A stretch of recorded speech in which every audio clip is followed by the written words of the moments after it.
عباده الذين اصطفى خصوصا على أفضلهم وخاتم النبيين محمد الأمين وعلى آله وصحبه أجمعين. أما بعد فأعوذ بالله من الشيطان الرجيم. بسم الله الرحمن الرحيم. ولا تقف ما ليس لك به علم إن السمع والبصر والفؤاد كل أولئك كان عنه مسؤولا. ولا تمش في الأرض مرحا إنك لن تخرق الأرض ولن تبلغ الجبال طولا. كل ذلك كان سيئه عند ربك مكروها. ذلك مما أوحى إليك ربك من الحكمة. ولا تجعل مع الله إلها آخر فتلقى في جهنم ملوما مدحورا. أفأصفاكم ربكم بالبنين واتخذ من الملائكة إناثا إنكم لتقولون قولا عظيما. صدق الله العظيم. رب اشرح لي صدري ويسر لي أمري واحلل عقدة من لساني يفقهوا قولي. اللهم ربنا ألهمنا رشدنا وأعذنا من شرور أنفسنا. اللهم أرنا الحق حقا وارزقنا اتباعه وأرنا الباطل باطلا وارزقنا اجتنابه. اللهم وفقنا لما تحب وترضى. آمین یا رب العالمین. مطالعہ قرآن حکیم کے جس منتخب نصاب کا سلسلے وار درس مجالس میں ہو رہا ہے، اس کا 13واں درس بحیثیت مجموعی اور اس کے تیسرے حصے کا چوتھا درس ہے، جو سورہ بنی اسرائیل کے تیسرے اور چوتھے رکوع پر مشتمل ہے۔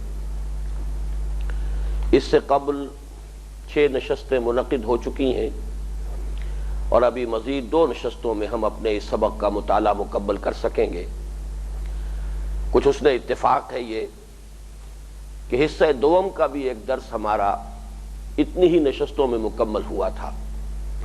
ایمان کے مباحث پر سورہ تغابن، اور آپ دیکھیں گے کہ پھر وہی لفظ استعمال کر رہا ہوں، حسن اتفاق کہ سورہ تغابن جو ہے اگرچہ مکمل سورت تھی، اس کے بھی 2 ہی رکوع تھے اور 18 ہی آیتیں تھیں۔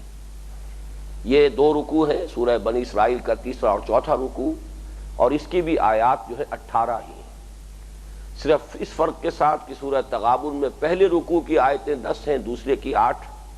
یہاں ترتیب عکسی ہے کہ پہلے رکوع میں 8 آیتیں تھیں، تیسرے میں، اور چوتھا رکوع ہے وہ 10 آیات پر مشتمل ہے۔ یہ سبق جیسا کہ آپ کو معلوم ہے اسلام کا جو معاشرتی نظام ہے، بالخصوص یہ کہ اس کے اصول اور مبادی کیا ہیں، یعنی جدید اصطلاح میں ہم یہ کہیں گے کہ اسلام کے نزدیک وہ سوشل ویلیوز کون سی ہیں جن کو پروموٹ کرنا مقصود ہے، اور وہ سوشل ایولز کون سے ہیں کہ جن کا استیصال اور ایریڈیکیشن مطلوب ہے۔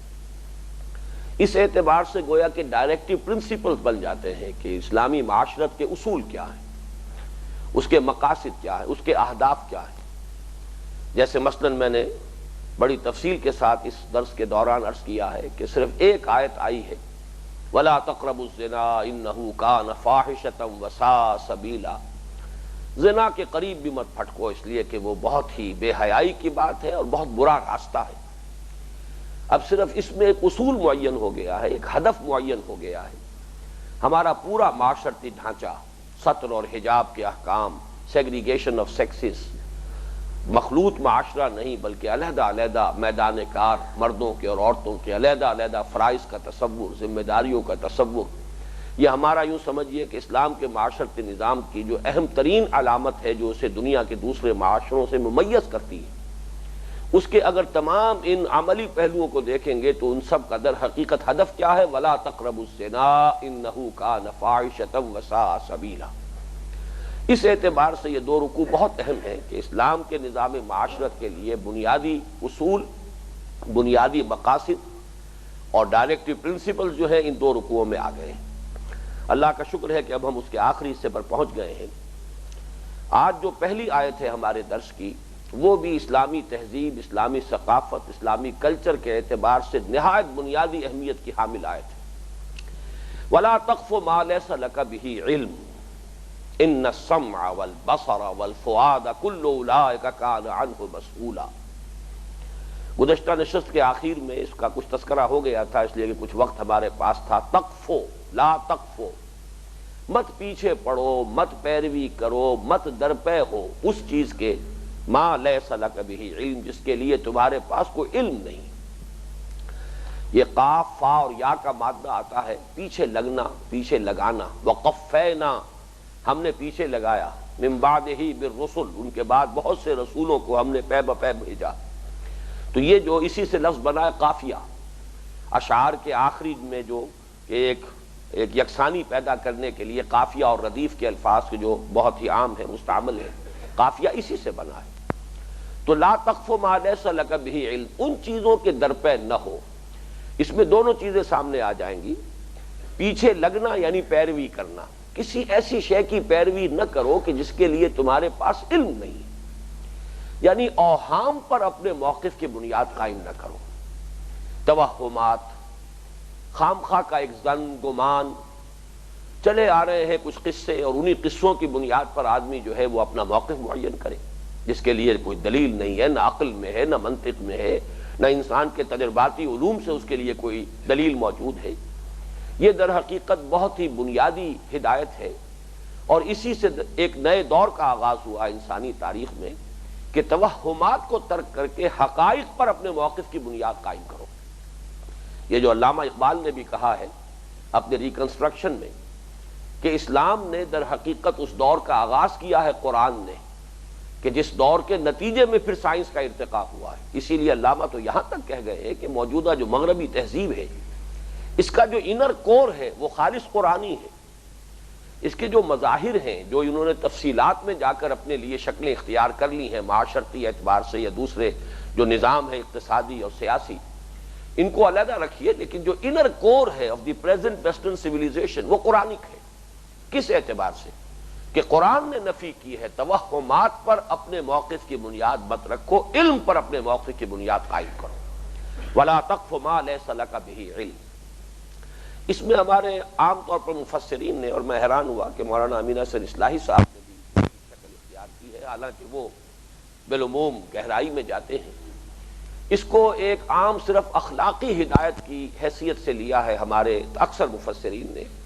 تہمت نہ لگاؤ، سوء ظن سے کام نہ لو، یہ اپنی جگہ صحیح ہے کہ یہ بھی اسی کے دائرے میں آتی ہیں چیزیں۔ بغیر کسی یقین کے، بغیر کسی صحیح معلومات کے آپ کسی پر الزام لگا رہے ہیں، یہ بھی اس کی بھی نفی اسی سے ہو جائے گی۔ خام خواہ کسی کے بارے میں کوئی ظن اور گمان قائم کر لیا ہے، اور ظاہر بات ہے کہ جو آپ کے ذہن میں ظن قائم ہو گیا ہے کسی کے بارے میں سوء ظن، تو آپ کا جو ایٹیچیوڈ ہے وہ اسی کے مطابق ایک خاص رنگ جو ہے اختیار کر لے گا، اور اسی سے بہت سی خرابیاں پیدا ہوں گی۔ جبکہ ہمیں معلوم ہے کہ لو بگٹس لو اینڈ ہیٹریڈ بگٹس ہیٹریڈ۔ اگر آپ کو کسی کے بارے میں سوء ظن ہے تو اس کے جواب میں اس کی طرف سے بھی سوء ظن کا آغاز ہو جائے گا، اور گویا کہ دو انسانوں کے مابین تعلقات جو ہیں اس میں زہر گھل جائے گا۔ تو یہ چیزیں بھی کہ جو اخلاقی تعلیمات ہیں، اور ان کی بڑی تفصیل سے جو اگلا درس ہے ہمارا جو سورہ حجرات پر مشتمل ہے، اس میں یہ چیزیں تفصیل سے آئیں گی۔ لیکن یہ آیت بہت گمبھیر ہے، بہت وسیع مفہوم کی حامل ہے۔ جیسا کہ میں نے عرض کیا، توہمات اسی طریقے سے آکلٹ سائنسز جنہیں کہا جاتا ہے، جنہیں نام سائنس کا دے دیا گیا ہے، پامسٹری ہے، اسی طرح یہ جو بھی ستارہ شناسی ہے، یہ نجومی لوگ ہیں، ستاروں کی حرکتوں سے ان سے کوئی پیشن گوئیاں کر رہے ہیں، ان کی شدید نفی ہے ہمارے دین میں۔ حضور کی ایک حدیث یہ ہے کہ جس نے کسی نجومی کی دی ہوئی خبر کی تصدیق کی، اس نے اس بات کی تکذیب کی جو میں لایا ہوں۔ اس درجے تضاد ہے کہ نجومیوں کی باتوں پر کوئی اعتماد کر لینا، دست شناسی ہو رہی ہے اس کے بارے میں خام خواہ کو اپنے ذہن میں کوئی نقشے بنا لینا، کوئی خیالات بٹھا لینا، ان سب کے لیے جدید اصطلاح میں بھی آکلٹ سائنس جنہیں کہا جاتا، science of numbers, science of colours. اب کچھ نہ کچھ چیزیں تو ان میں حقیقت پر مبنی ہوتی ہیں، مشاہدات ہیں اس کے اعتبار سے، لیکن یہ کہ ان چیزوں پر اپنا موقف قائم کر لینا، اپنے طرز عمل کو اس کے اوپر مبنی کر دینا، یہ در حقیقت وہ شے ہے کہ جو اسلامی مزاج کے منافی ہے۔ اسلام جو مزاج پیدا کرتا ہے وہ یہ ہے کہ علم کی بنیاد پر تمہارا موقف قائم ہونا چاہیے. وَلَا تَقْفُ مَا لَيْسَ لَكَ بِهِ علم. البتہ جیسا کہ میں ابھی عرض کروں گا، علم سے مراد کیا ہے وہ میری آج کی گفتگو کا اہم موضوع ہے، اس کے بارے میں ذرا تفصیل سے عرض کروں گا. علم کیا ہے ازروع قرآن. لیکن یہاں نوٹ کیجیے سب سے پہلے کہ ایک تو یہ کہ ہمارا مزاج اسلامی معاشرت کا ایک عام اصول، اس کے ایک خاص جو اس کا ایک مزاج بنتا ہے وہ یہ ہے کہ موقف قائم ہونا چاہیے علم کی بنیاد پر. نمبر دو یہ کہ علم کی جو اہمیت ہمارے دین میں آئی ہے اور قرآن مجید سے جو واضح ہوئی ہے، واقعہ یہ ہے کہ مذاہب کی دنیا میں اس کی کوئی مثال نہیں. باقی یہ کہ عام دنیا میں تو یقیناً علم کی اہمیت، علم کی فضیلت کا تذکرہ مل جائے گا، لیکن مذہب میں عام طور پر عبادات کی اہمیت جو ہے اس کو زیادہ ذہن میں رکھا جاتا ہے. عبادات، تقوی، نیکی، بھلائی، علم کو کوئی اعلیٰ قدر کی حیثیت سے مذہب کی دنیا میں تسلیم نہیں کیا جاتا، جبکہ قرآن مجید نے بہت واضح الفاظ میں کہا انما یخشی اللہ من عبادہ العلماء. اللہ تعالیٰ کی اصل خشیت اور اللہ کا اصل تقویٰ تو انہی لوگوں کے دل میں آ سکتا ہے جو صاحب علم ہو. قل هل يستوي الذين يعلمون والذين لا يعلمون. اے نبی ان سے کہیے کیا برابر ہو سکتے ہیں وہ لوگ کہ جو صاحب علم ہے اور وہ لوگ کہ جو علم نہیں رکھتے. اور احادیث میں تو اس کی یوں سمجھیے کہ چونکہ عام انسان جو ہے جب تک کہ کوئی کمپیریزن کر کے نہ دکھا دیا جائے، کوئی ایسی تشبیہات کے حوالے سے کہ جن سے اس اصل مضمون کو ذہن کی گرفت میں لایا جا سکے، جیسے سود کے بارے میں حضور نے، اگرچہ وہ طبیعت پر جھرجھری سی آتی ہے انسان کے کہ یہ حضور صلی اللہ علیہ وسلم نے کیا تشبیہ اختیار کی ہے، لیکن یہ ہے کہ سود کی شناعت شاید اس کے بغیر صحیح طور سے ہم اس کا احساس اور ادراک نہیں کر سکتے تھے کہ الربا 70 حوباً ایسرها ان ينكح الرجل امه. اس سود کے گناہ کے 70 حصے ہیں جن میں سب سے ہلکا اس کے مساوی ہے کہ کوئی شخص اپنی ماں کے ساتھ زنا کرے. اب یہ تشبیہ ہے، اس کے حوالے سے اب آدمی، انسان کا ذہن جو ہے وہ کچھ نہ کچھ کیلکولیشنز، کچھ نہ کچھ جو ہے وہ سینس آف پروپورشن اپنے ذہن میں قائم کر سکتا ہے. اسی کی ایک مثال آئے گی اگلے درس میں سورہ حجرات میں کہ غیبت بظاہر بڑا ہلکا سا کام ہے کہ اب کسی مسلمان بھائی کا عیب کوئی آپ بیان کر رہے ہیں، اس پر تنقید کر رہے ہیں، اس کی کوئی برائی بیان کر رہے ہیں، اس کے پیٹھ پیچھے، اس کی عدم موجودگی میں، لیکن اس کو تشبیہ دی گئی ہے ایحب احدکم ان یاکل لحم اخیہ میتا فکرہتموہ. کیا تم میں سے کوئی شخص اس کو پسند کرے گا کہ وہ اپنے مردہ بھائی کا گوشت کھائے؟ مردہ بھائی کی لاش پڑی ہو اور اس کی بوٹیاں نوچ نوچ کر کھاؤ. اسی طریقے سے حضور نے صلی اللہ علیہ وسلم جو علم کی اور عبادت کی جو ایک ریلیٹیو یا کمپیریٹیو اہمیت ہے اور فضیلت ہے ہمارے دین میں، اسے واضح کیا ہے کہ ایک عالم کی فضیلت ایک عابد پر، اب مثال دیکھیے، کفضلی علی ادناکم، جتنی فضیلت میری ہے تم میں سے کسی عام انسان پر، یعنی چلیے صحابہ ہی کو شمار کر لیجئے، صحابہ میں سے کسی عام صحابی پر حضور کو جو فضیلت حاصل ہے، عالم کو عابد پر وہی فضیلت حاصل ہے. چنانچہ آپ سے پوچھا بھی گیا اور آپ نے خود بھی بیان کیا ہے کہ ایک شخص وہ ہے کہ جو رات رات بھر کھڑا رہتا ہے، عبادت کرتا ہے اور نوافل میں پوری رات گزار دیتا ہے، پورا دن ہمیشہ جو ہے روزہ رکھتا ہے. اور ایک وہ شخص ہے کہ جو صرف فرض نماز پڑھتا ہے اور پھر اس کے بعد وہ اپنا پورا وقت لگاتا ہے لوگوں کو یعلم الناس الخیر، لوگوں کو خیر کی تعلیم دیتا ہے. تعلیم ہے، تلقین ہے، یہ تعلیم میں، درس میں، تدریس میں، تعلیم میں وہ اپنا وقت لگا رہا ہے. تو بتائیے ان میں سے افضل کون ہے؟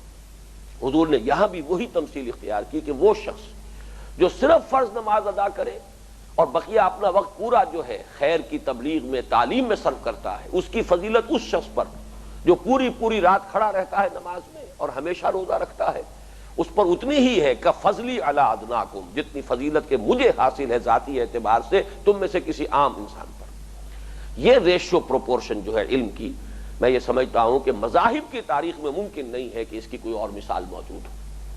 تو دو چیزیں اس میں آ گئیں. اب آئیے اصل میں کہ علم سے مراد کیا ہے، اور یہاں جس علم کا تذکرہ ہے وہ علم کون سا ہے؟ ان السمع والبصر والفؤاد کل اولئک کان عنہ مسئولا. اس میں چونکہ ایک بحث ذرا گہری ہے، فؤاد کا مفہوم کیا ہے وہ میں بعد میں اس پر گفتگو کروں گا.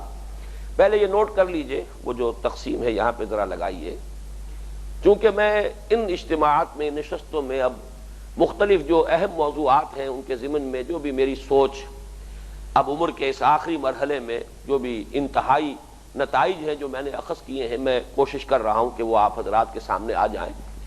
تو علم کے بارے میں میری اب تک کی سوچ کو اگر آپ سمجھنا چاہیں تو وہ اس کے حوالے سے، اس ڈائیگرام کے حوالے سے آپ کے سامنے بات آ جائے گی۔ اس میں سب سے اوپر لکھا ہے العلم علمان۔ یہ اصل میں ایک مقولہ ہے اور وہ لکھا ہوا ہے دھندلا سا، ابن خلدون کا ہے غالباً، سوالیہ نشان میں نے لگایا ہے، I'm not sure۔ العلم علمان، علم الابدان و علم الادیان۔ علم دو قسم کے ہیں، علم کی دو قسمیں ہیں، علم کی دو شاخیں ہیں۔ ایک ابدان کا علم ہے، بدن یعنی فزیکل باڈیز، اور ایک ادیان، دین، شرائع، دونوں کا علم۔ یہ گویا کہ مقولہ ہے ایک، اور اس میں چونکہ علم کی دو شاخیں آئی ہیں اس لیے میں نے اسے عنوان بنایا ہے۔ لیکن میرے نزدیک جو ہے وہ علم کی دو شاخیں کون سی ہیں، اس میں جو میری سوچ ہے وہ مبنی ہے، یہ لکھا ہوا درمیان میں جو ایک چھوٹا سا بنا ہوا ہے جزیرہ، ابقات نامی ایک تصنیف ہے شاہ اسماعیل شہید رحمۃ اللہ علیہ کی۔ شاہ اسماعیل شہید آپ کو معلوم ہے کہ شاہ ولی اللہ دہلوی رحمۃ اللہ علیہ کے پوتے بھی ہیں، اور یہ کہ بہت سے علوم کے وارث بھی ہیں۔ تو شاہ صاحب کی جو فلسفیانہ کتابیں تفہیمات الہیہ اور بہت سی اور چھوٹے چھوٹے رسالے ہیں، لمعات، سطعات، ہمعات، یہ چونکہ اونچے فلسفے کے مباحث اس میں ہیں، تو پوتے نے یہ کہا کہ میں اپنے دادا کی ان مشکل کتابوں کی تسہیل کے لیے کتاب لکھ دوں، وہ ابقات۔ اس کو بھی پڑھتے ہوئے دانتوں پسینہ آتا ہے، جب تک کہ کسی شخص نے جو قدیم فلسفہ نہ پڑھا ہو، اس کی اصطلاحات سے پورے طور سے وہ واقف نہ ہو، ابقات میں نہیں پڑھ سکتا۔ لیکن پہلا ابقا ہے جس کا حاصل یہ ہے، ابقات وہ اصل میں چھوٹے چھوٹے چیپٹرز ہیں، وہ چیپٹرز کی شکل میں نہیں ہے، وہ بلکہ کچھ خیالات ہیں کہ جو 1 2 3 4 چلے جا رہے ہیں۔ تو ابقا اول یا ابقا اولا ہے یہ، جس کا خلاصہ میں نے یہاں درج کیا اس لیے کہ میں اسے بالکل صحیح سمجھتا ہوں۔ یہ 3 اصطلاحات ہیں۔ انہوں نے کہا ہے کہ علم کے 3 دائرے ہیں۔ پہلا دائرہ ہے علم بالحواس، یہ آنکھوں نے دیکھا، کانوں نے سنا، اس کے ساتھ ہی مزید بھی 3 اور حواس بھی شمار ہوتے ہیں، حواس خمسہ کہلاتے ہیں یہ، ایکسٹرنل سینسز، کہ چھونے کا بھی ایک حص ہے ہماری، چکھنے کی حص ہے، سونگھنے کی حص ہے، 3 اور ہیں یہ، لیکن یہ کہ سمع اور بصر یہ ہے بہت اہم، دیکھنا اور سننا، یہ علم بالحواس ہے۔ اس کے بعد دوسرا دائرہ ہے علم بالعقل، یہ حواس کے ذریعے سے جو معلومات حاصل ہوتی ہیں جنہیں آج کی اصطلاح میں ہم سینس ڈیٹا کہیں گے، یہ سینس ڈیٹا جو ہے یہ فیڈ ہوتا ہے اس دماغ کے کمپیوٹر میں، یہ عقل ہے، یہ اس ڈیٹا کو پروسیس کرتی ہے، اس سے نتائج اخذ کرتی ہے، مرتب کرتی ہے، پچھلی میموری میں جو کچھ ہے موجود اس کے حوالے سے اس کو انٹرپریٹ کرتی ہے، اس میں کوئی نئے نتائج جو ہیں اگر ملے ہیں ان کو واضح طور پر اخذ کر کے پھر اس کو بھی سٹور کرتی ہے۔ یہ ہے یہ در حقیقت دماغ کا یا عقل کا کام۔ تو علم بالحواس اور علم بالعقل۔ اور تیسرا دائرہ شاہ اسماعیل شہید بیان کرتے ہیں وہ ہے علم بالقلب، قلب کے ذریعے سے علم کا حصول۔ یہ ہے ذرا دوسرا مسئلہ جس کو ذرا سمجھانا پڑے گا، اگرچہ میرے ان دروس میں جو حضرات شرکت فرما رہے ہیں وہ میری چونکہ حقیقت انسان سے متعلق میرے جو نظریات ہیں وہ ان کے بہت حد تک علم میں ہے، لہذا کوئی دقت نہیں ہوگی، لیکن کسی نئے آدمی کے لیے ہو سکتا ہے کہ یہ بات خاصی مشکل ہو اس کو تسلیم کرنا یا اس کو قبول کرنا۔ میں نے جمع کیا ہے علم بالحواس اور علم بالعقل کو۔ یہ جو تقسیم ہے یہ میری ہے، اصطلاحات یہ 3 ہیں جو شاہ اسماعیل شہید کی کتاب ابقات کے ابقۂ اول سے میں نے اخذ کی، علم بالحواس، علم بالعقل، علم بالقلب۔ لیکن ان کو گروپ کیا ہے میں نے، علم بالحواس اور علم بالعقل یہ در حقیقت علم حیوانی ہے۔ لوور اینیملز میں بھی یہ دونوں علم موجود ہیں، اگرچہ ارتقاء جو بھی ہوا ہے، چاہے وہ ڈارون کے نظریے کے مطابق ہوا ہو چاہے کسی اور نظریے کے مطابق ہوا ہو، ارتقاء فی الاصل ایک واقعہ ہے، اس کا میکینزم کیا رہا ہے، اس کے اسباب کیا رہے ہیں، یہ دوسری بات ہے۔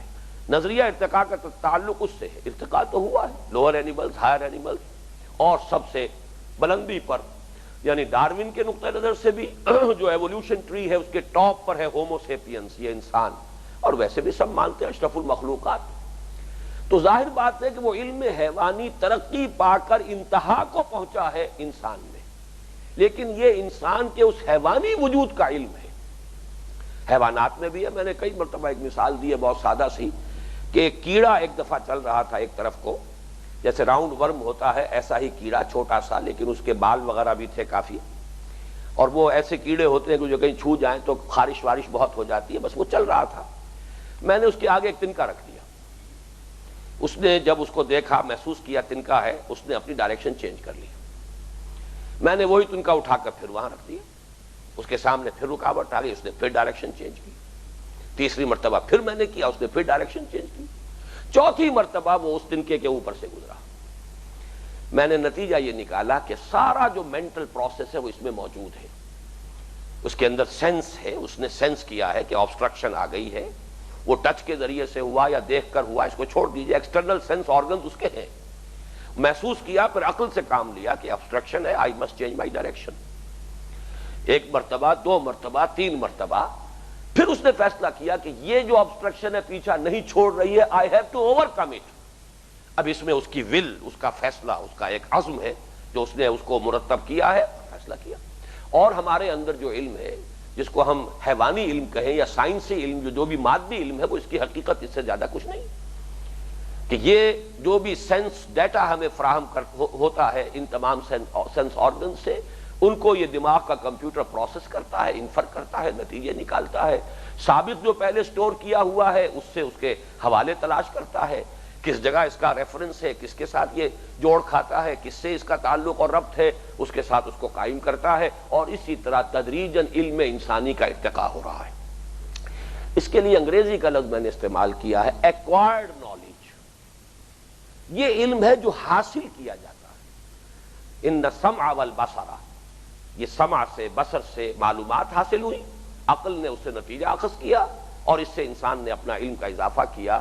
اور یہ وہ علم ہے کہ جو حضرت آدم علیہ السلام سے یہ انسانی علم ترقی کرتا ہوا چلا آ رہا ہے, اور ہم نہیں کہہ سکتے کہ ابھی اور کہاں تک پہنچے گا. لیکن اس کے پھر میں نے دو حصے کیے ہیں.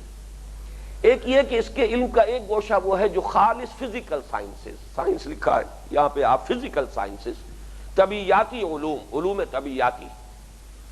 اس میں نظریات وغیرہ کا مسئلہ جو ہے وہ بڑا عارضی سا ہوتا ہے. یہ سارا کا سارا وہ فیکٹس جو ہے ان کے اوپر مبنی ہے, اور پھر کوئی نظریہ بنتا بھی ہے تو کچھ دیر کے لیے پھر ویریفائی کر کے یا تو نظریہ جو ہے اس کو پھر ایک حقیقت کے طور پہ تسلیم کر لیا جاتا ہے یا رد کر دیا جاتا ہے. لیکن ویریفیکیشن جو ہے یہ اس میں شرط ہے. اسی لیے اس کو ہم کہتے ہیں تجرباتی علم. کہ ایک آپ نے ایک خیال کیا کہ یہ آکسیجن اور ہائیڈروجن جو ہے یہ پانی کے اندر یہ دو گیسز ہیں, تو ٹھیک ہے, آپ نے ہائیڈرولسس کیا, آکسیجن اور ہائیڈروجن آپ کو حاصل ہو گئی.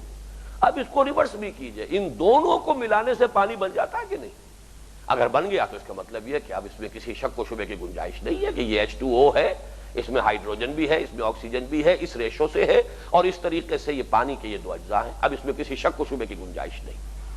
سائنس اور ٹیکنالوجی کا یہ علم جو بڑھتا چلا جا رہا, ذرا اوپر اٹھاؤ اس کو. اس کے بارے میں نے چند چیزیں یہاں نوٹ کی ہیں, اس کے ساتھ جو ہے پڑھتے جائیے. یہ سائنس اور ٹیکنالوجی کی بے شمار شاخیں ہیں. آج تو ہر علم جو ہے, فزکس کا بھی ایک علم ہوتا تھا, اب نہ معلوم فزکس کی کتنی شاخیں ہو گئی. کیمسٹری کا بھی ایک علم ہوتا تھا, اب اس کیمسٹری کی نہ معلوم کتنی شاخیں ہو گئی. اب تو یہ کہ اس کا جو ہے یوں سمجھیے کہ ایکسپلوژن ہے اس میدان میں. انسانی علم جس تیزی سے بڑھا ہے, جو اس کی ڈائمنشنز ہیں, جس طریقے سے یوں سمجھیے کہ جیومیٹریکل پروگریشن کے اندر یہ معاملہ بڑھتا چلا جا رہا ہے.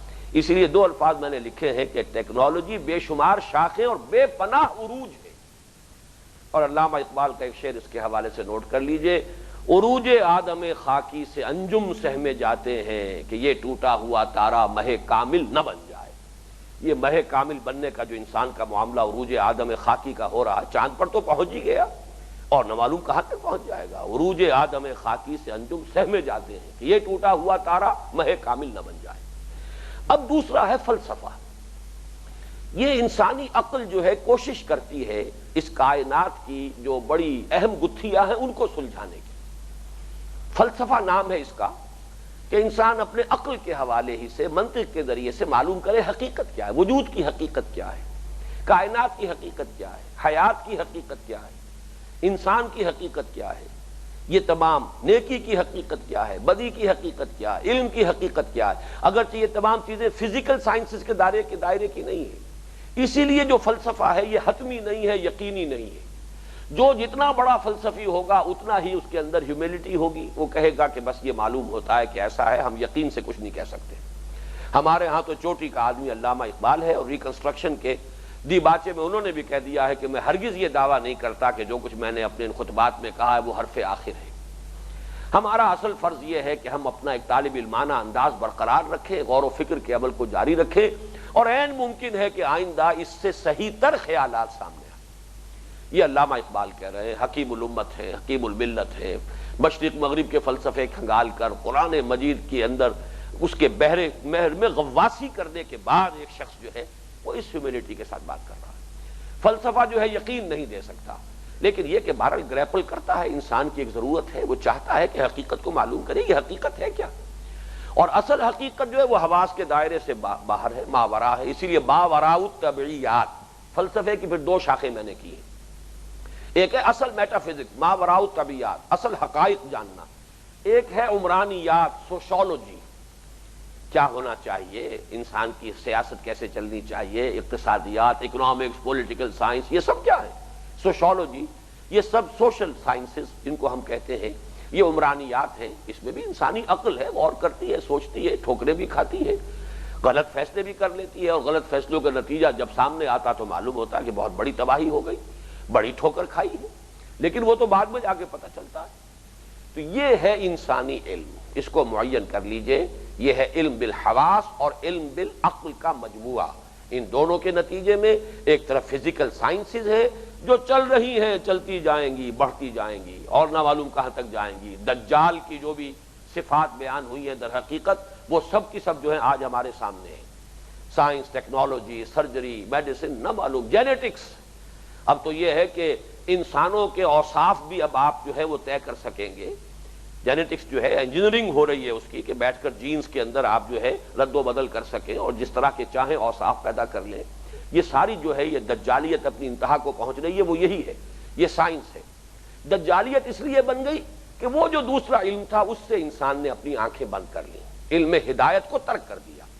اگر یہ دونوں علم ساتھ ساتھ چلتے اور ارتقاء دونوں کا متوازن ہوتا تو قطعاً کوئی حرج نہیں تھا۔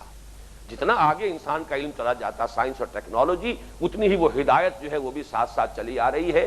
اس اعتبار سے اس میں مضرت نہ ہوتی، تباہی نہ ہوتی، بربادی نہ ہوتی، انسان کا ایٹیچیوڈ غلط نہ ہوتا۔ لیکن اب ہو یہ گیا ہے جیسے کہ کینسر ہوتا ہے، کینسر میں کیا ہے، کینسر در حقیقت نام ہے کہ کسی عضو کے سیلز جو ہیں وہ آؤٹ آف پروپورشن گرو کرنا شروع کر دیتے ہیں تو وہ جسم انسانی ہی کے سیل، لیکن یہ کہ ان کی گروتھ آؤٹ آف پروپورشن ہو جاتی ہے۔ اسی طریقے سے یہ علم کی شاخ جو ہے سائنس کی، یہ آؤٹ آف پروپورشن گرو کر رہی ہے، جبکہ دوسری آنکھ بند ہے۔ اس نے اس کو دجالیت بنا دیا ہے، ورنہ اس میں جو اللہ کا دیا ہوا علم ہے، کائنات کے حقائق ہے، جو بھی خواص اللہ تعالیٰ نے اشیاء میں رکھی ہیں ان کو تلاش کرنا، ان کو ڈسکور کرنا، پھر ان کو ایکسپلائٹ کرنا، انہیں استعمال کرنا، فی نفس ہی اس میں کوئی شر نہیں، کوئی برائی نہیں، کوئی خرابی نہیں، کوئی شیطنت نہیں۔ شیطنت ہو گئی ہے اس وجہ سے کہ دوسرا علم جو ہے اس سے انسان نے آنکھ بند کر لی۔ اسی لیے دجالی فتنے کے بارے میں جو کہا گیا کانا دجال، اس کی ایک آنکھ ہوگی، تو وہ در حقیقت میں تو اس کے اسی معنی میں لیتا ہوں، شاید المسیح الدجال جو ہے وہ بھی کانا ہی ہو ذاتی اعتبار سے، لیکن یہ کہ دجالی فتنے کا کانا ہونا در حقیقت میرے نزدیک اس کا مفہوم یہ ہے کہ اس کی ایک آنکھ کھلی ہے چوپٹ اور ایک آنکھ بالکل بند۔ اب وہ دوسری آنکھ کی طرف آئیے، یہاں یہ نوٹ کر لیجئے، میں نے یہ جو آیتیں کوٹ کی ہیں یہ میرے نزدیک علم الاسماء اس علم کا نام ہے، اور اسی کے حوالے سے میں عرض کر رہا ہوں کہ ان السمع والبصر والفؤاد کل اولئک کان عنہ مسئولا، یہ در حقیقت اس علم کے حوالے سے ہم نے انسان کو سماعت دی ہے، بصارت دی ہے، فؤاد دیا۔ اب لفظ فؤاد کے بارے میں ذرا میں، بلکہ اس کو بعد میں رکھیے، پہلے اس کو مکمل کر لیں۔ دوسرا علم جو ہے علم بالقلب، یہ علم بالقلب جو ہے اسی کے لیے لفظ ہے علم وحی، لیکن وحی جو ہے دیکھیے قرآن مجید میں وحی آتا ہے شہد کی مکھی کے لیے بھی، وحی آتا ہے ہم نے آسمانوں میں وحی کی، وحی غیر نبی انسانوں کے لیے بھی لفظ آیا ہے، ام موسیٰ کے لیے آیا ہے کہ وہ بھی وحی کی ہم نے۔ تو وحی کا لفظ بہت جو ہے وہ یوں سمجھیے کہ وہ علم جو ریویلڈ علم ہو وہ وحی ہے۔ ایک ایکوائرڈ نالج ہے، ایک ریویلڈ نالج ہے۔ ایک ایکوائرڈ نالج ہے، میں نے اپنی عقل سے، اپنی سماعت، اپنی بصارت سے معلومات حاصل کی، اپنے دماغ کے کمپیوٹر میں پروسیس کیا، نتیجہ نکالا، یہ میرا ایکوائرڈ نالج ہے۔ اور اس کے بالکل بالمقابل ریویل نالج ہے جس میں میری کسی محنت کو ایفرٹ کو کوئی دخل نہیں ہے. اٹ از گیون، اوپر سے دی ہوئی شے ہے، وہ چاہے شہد کی مکھی کو دے دی ہو، چاہے کسی غیر نبی کو دے دی ہو، چاہے کسی نبی کو دے دی ہو، یہ ہے ریویل نالج. اور اس کا جو ہے سورہ بقرہ کے، یہ اصل میں اس اعتبار سے بہت اہم ہے معاملہ، سورہ بقرہ کا چوتھا رکوع اس کے شروع میں ذکر ہے علم آدم الاسماء کلھا، اور اختتام پر ذکر آتا ہے وَإِمَّا يَأْتِيَنَّكُم مِّنِّي هُدًى فَمَن تَبِعَ هُدَايَ فَلَا خَوْفٌ عَلَيْهِمْ وَلَا هُمْ يَحْزَنُونَ. تمہارے پاس جب بھی میری طرف سے کوئی ہدایت آئے، تو یہ علم ہدایت ہے، یہ علم وحی ہے، اس کا محبت قلب ہے، اس کا محبت یہ عقل نہیں ہے، اس کا محبت یہ آنکھ نہیں ہے، یہ کان نہیں ہے. جب فرشتہ وحی لے کر آیا اس کی آواز محمد کے کان نے نہیں سنی ہے صلی اللہ علیہ وسلم. فرشتے کو ایک دو مرتبہ ایسا بھی ہوا کہ اصل ملکی شکل میں جبرائیل کو دیکھا ہے، یا یہ کہ انسانی شکل میں جبرائیل آ گئے، لیکن یہ کہ اصل میں جو وحی آ رہی ہے پے بپے، یہ تو 2 مرتبہ دکھا دیا اللہ نے صرف جبرائیل کو. لیکن اس وقت جو در حقیقت رابطہ ہے وہ روح محمدی کا، اس لیے علم بالقلب کے ساتھ اصطلاح تو چونکہ یہ شاہ اسماعیل شہید کی تھی، میں نے یہاں بریکٹ میں روح لکھا ہے، اس لیے کہ روح کا مسکن ہے یہ قلب. تو ایک روح جو ہے یہ روحانی علم ہے جو انسان کو حاصل ہوتا ہے، جس میں نہ اس کی سماعت و بصارت کا کوئی دخل ہے اور نہ ہی اس کی عقل کا کوئی دخل ہے، بلکہ یہ اس کو ریویل نالج ہے کہ جو اس کے قلب پر نازل ہوتا ہے. البتہ اس کی اب 2 قسمیں ہیں، اس کو اچھی طرح سمجھیے، یہ بات آج میں سمجھتا ہوں کہ 2 اور 2 4 کی طرح کلیئر ہو جانی چاہیے. یہ وحی 2 قسم کی ہے. ایک وہ وحی ہے کہ جس کے محفوظ ہونے کی گارنٹی ہے. کس چیز سے محفوظ؟ نہ اس میں شیاطین جن و انس کی طرف سے کوئی ملاوٹ ہو سکتی ہے، نہ وحی کا ریسیپینٹ جو ہے اس کے اپنے نفس کی کوئی آمیزش ہو سکتی ہے. الفاظ ہیں یا القائے شیطانی اور وسوسہ نفسانی سے محفوظ یا غیر محفوظ. وحی کی 2 قسمیں ہیں. وہ وحی کہ جس میں شیطان کا بھی القاء نہ ہو سکے اور اپنے نفس کی بھی کوئی آمیزش نہ ہو سکے، وسوسہ نفسانی یا القائے شیطانی سے محفوظ، یہ وحی نبوت ہے. یہ صرف ایکسکلوسیو ہے انبیاء کے لیے، غیر انبیاء کو یہ وحی حاصل نہیں ہے.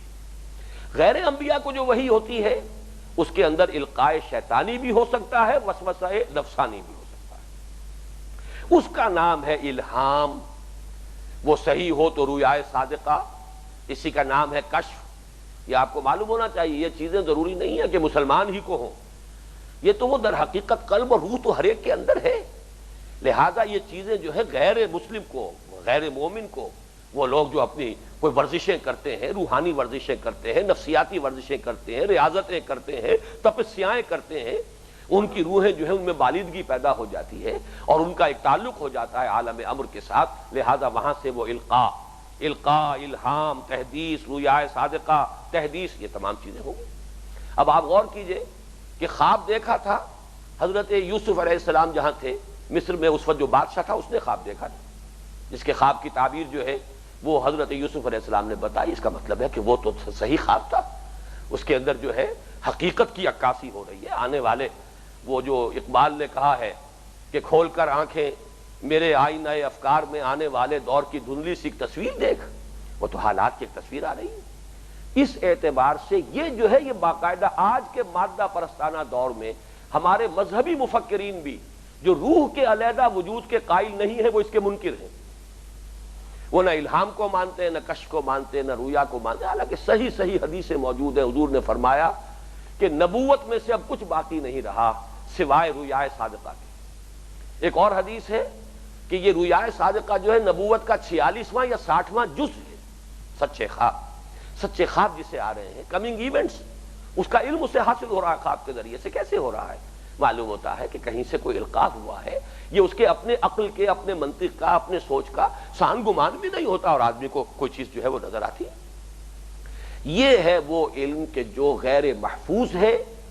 بڑے سے بڑی ولی کا علم جو ہے، جو الہام ہے، وہ بھی غیر محفوظ ہے اس معنی میں کہ اس میں القاء ہو سکتا ہے، کوئی دعویٰ نہیں کر سکتا. محفوظیت جو ہے وہ صرف خاصہ نبوت ہے. وہی یہ نبوت محفوظ ہے القاء شیطانی سے بھی اور وسوسہ نفسانی سے بھی. البتہ قلب ہی پر وارد ہونے والا یہ ریویل نالج اس کی دوسری شاخ جو ہے غیر محفوظ، وہ عام لوگوں کے لیے بھی ہے، اور وہ الہام، رویا اور کشف اور القاء اور تحدیث یہ مختلف ہے۔ اچھا، وحی محفوظ جو ہے، اب اس کی دو قسمیں ہیں، وحی جلی اور وحی خفی۔ وحی جلی تو وربل ریولیشن ہے، یہ قرآن ہے جو محمد الرسول اللہ صلی اللہ علیہ وسلم پر وربل نازل ہوا، لفظ بلفظ نازل ہوا ہے۔ یہ صرف کوئی ایسنس نہیں ہے، کوئی خیال نہیں ہے جو حضور پر کے قلب پر اتار دیا گیا ہو اور آپ نے اپنے الفاظ کا جامہ پہنایا ہو، معاذ اللہ۔ یہ سب عیسائیوں کا ایک معاملہ ہے، اس لیے کہ ان کے ہاں چونکہ ایک متن ہے نہیں، وہ تو 104 متن تھے، ان میں سے بھی انہوں نے 4 جو ہیں وہ ان کو سلیکٹ کیا ہے، تو اب ان میں سے کون سے کو بائبل کہیں وہ؟ Which one of them is Bible? میں نے بارہا سنایا ہے کہ یہ میں نے ایک پادری صاحب سے منٹگمری میں، چونکہ بڑا مشن ہے ان کا، ساہیوال جو اب کہلاتا ہے وہ شہر، جب میں کالج میں پڑھ رہا تھا یا میڈیکل کالج میں، تو ایک سمر ویکیشن کے دوران میں نے انجیل بھی پڑھی، کچھ کافی مطالعہ کیا، پھر ان سے رابطہ رکھا، میں نے ان سے پوچھا کہ ان میں سے کون سی ہے بائبل؟ تو بڑا پیارا جواب تھا اس نے، میں واقعہ یہ ہے کہ میں اس کی ذہانت کو تو بہرحال خراج تحسین پیش کرتا ہوں۔ اس نے کہا none of them is Bible, Bible is in them۔ ان میں سے کوئی جو ہے اپنے متن کے اعتبار سے بائبل نہیں، بائبل ان میں ہے، وہ بیان جو ہے، خیال جو ہے، وہ نظریات جو ہیں وہ اس کے اندر موجود، اس لیے وہ تو وربل ریولیوشن کو نہیں مان سکتے۔ علامہ اقبال کا جو معاملہ ہوا تھا پرنسپل یوئنگ کے ساتھ، جو ایف سی کالج کے پرنسپل تھے، کسی فنکشن میں، کسی ڈنر وغیرہ پر جمع تھے، تو انہوں نے کہا کہ ڈاکٹر اقبال ہمیں حیرت ہے، ہم نے سنا ہے کہ آپ بھی وربل ریولیشن کے قائل ہیں۔ تو علامہ اقبال نے جو جواب دیا، واقعہ یہ ہے کہ یہ بھی، اس کا بھی جو بھی جتنا خراج تحسین ادا کیا جائے کم ہے، کہ ہاں مجھے یقین ہے، اس لیے کہ خود مجھ پر جو شعر نازل ہوتا ہے وہ الفاظ میں ڈھلا ہوا آتا ہے، میں اگر تبدیل کرنا چاہوں تو تبدیل نہیں کر سکتا، میرا تو اپنا ایکسپیرینس ہے یہ۔ تو اس اعتبار سے بہرحال یہ جواب مسکت تھا اس شخص کے لیے، خاموش رہنے کے سوا اس کے پاس کیا چارہ رہ گیا ہوگا۔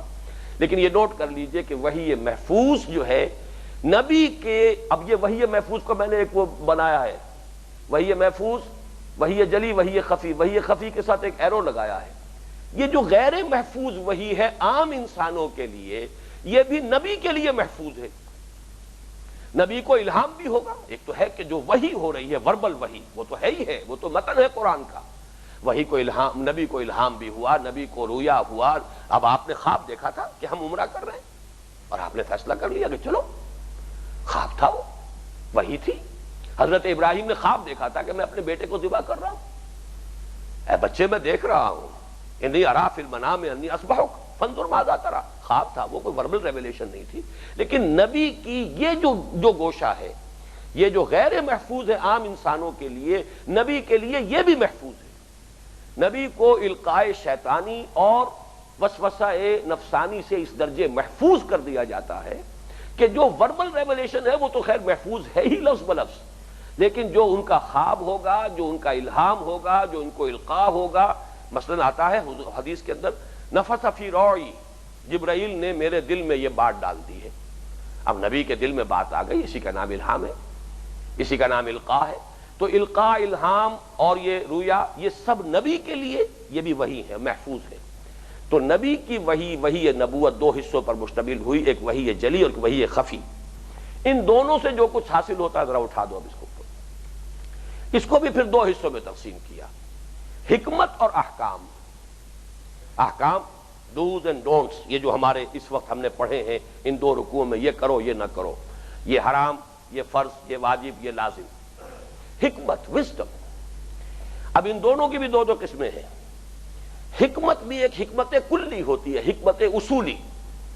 یہ حکمت اصولی وہ شے ہے جس پر کہ ایمان مبنی ہے، اسی لیے میں نے یہ ڈاٹڈ لائنز حکمت اصولی کا، ما بعد الطبیعات فلسفے کا، اور قرآن میں جب آیا ہے یہی، تو یہی در حقیقت ایمان، یہ ہے ایمان در حقیقت، جس کا کہ ربط اور تعلق قائم ہوتا ہے ما بعد الطبیعات سے۔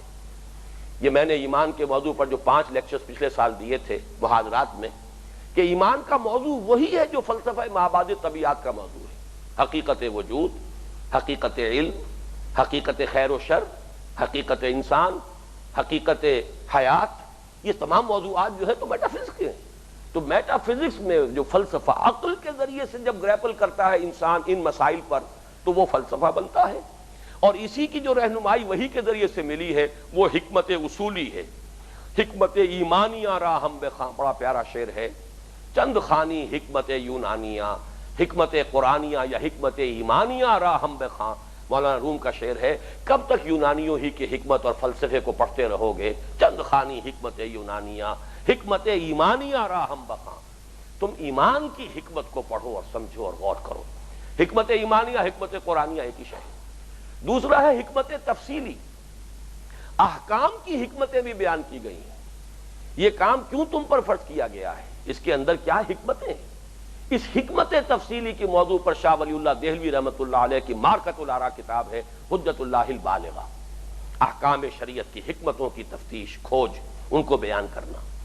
اسی طریقے سے احکام جو ہے وہ اخلاقی بھی ہے اور پھر قانونی بھی ہے، اخلاقی احکام، قانونی احکام، قانونی میں انفرادی بھی ہے اور اجتماعی بھی ہے۔ اجتماعی احکام، حکمت تفصیلی، اس کا تعلق جڑتا ہے عمرانیات کے ساتھ، سوشل سائنسز کے ساتھ۔ سوشل سائنسز میں پولیٹیکل سائنس، اکنامکس، ان کا تعلق جڑے گا ان دو چیزوں کے ساتھ۔